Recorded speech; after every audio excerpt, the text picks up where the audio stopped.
നിങ്ങളെ ഞാൻ ഇന്ന് ഇവിടെ ഓസ്ട്രേലിയയിലെ നമ്മുടെ കറിവേപ്പ് കാണിച്ചു തരാം കേട്ടോ.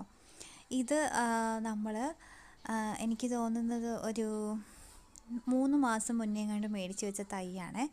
അപ്പം ഇതിന് ഇവിടെ ഒരു ചെറിയ തൈക്ക് ഏകദേശം $45 വില കേട്ടോ. ഇത് വാങ്ങിക്കാൻ സത്യം പറഞ്ഞാൽ വിഷമമായിരുന്നു. നാട്ടിൽ നമുക്ക് എന്തോരം നല്ല കറിവേപ്പൊക്കെ ഉണ്ടായിരുന്നു. പിന്നെ കറിയിലെല്ലാം ഇടാനുള്ള ഈ വില കൊടുത്ത് മേടിക്കുന്നതിലും ബെറ്റർ ഒരെണ്ണം നട്ട് വെക്കുന്നതാണല്ലോ എന്ന് വിചാരിച്ച് നട്ടതാണ്. അപ്പം ഇതിൻ്റെ എന്താ പറയുക, ഇതിൻ്റെ ചോട്ടിലിങ്ങനെ അതിൻ്റെ ലേബലൊക്കെ എഴുതിയിട്ടുണ്ടാവും. അതിൻ്റെ എങ്ങനെയാണ് അതിനെ ശുശ്രൂഷിക്കേണ്ടത്, അത് ഏത് വിഭാഗത്തിൽപ്പെടുന്നതാണെന്നൊക്കെ പറഞ്ഞിട്ടുള്ള ലേബലൊക്കെ അവരിങ്ങനെ എഴുതി വെച്ചിട്ടുണ്ടാവുക. പുറകിലായിട്ട് അതിൻ്റെ ബാക്കി എല്ലാ ഡീറ്റെയിൽസും കൊടുത്തിട്ടുണ്ട്.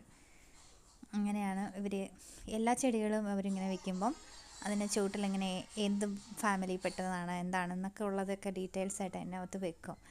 പിന്നെ ഇവരിവിടെ ഞാൻ ഇത് മേടിച്ച് കഴിഞ്ഞാൽ ഇതിങ്ങനെ അതിന് നന്നായിട്ട് വളരുന്നില്ലായിരുന്നേ, നേരെ ഇങ്ങനെ പോകുമായിരുന്നു. അപ്പോൾ പിന്നെ അതിനൊന്ന് കട്ട് ചെയ്ത് വിട്ടു, അതിങ്ങനെ ബുഷിയായിട്ട് ബ്രാഞ്ചായിട്ട് ഉണ്ടാവുമെന്ന് വിചാരിച്ച്.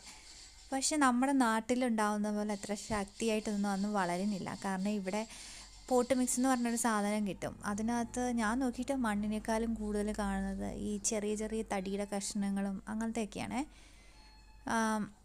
പിന്നെ നാട്ടിലാണെങ്കിൽ നമുക്ക് ചാണകപ്പൊടിയോ അങ്ങനെ എന്തെങ്കിലുമൊക്കെ ചെറിയ വളങ്ങളൊക്കെ ഉപയോഗിക്കാമല്ലോ. ഇവിടെ പക്ഷെ അങ്ങനെയൊന്നും എവിടെയാണ് കിട്ടുന്നതെന്നും അറിയില്ല. നമ്മളിവിടെ വന്നിട്ട് അധികം നാളാകാത്തതുകൊണ്ട് ഇതിനെക്കുറിച്ച് വലിയ ധാരണയൊന്നുമില്ല.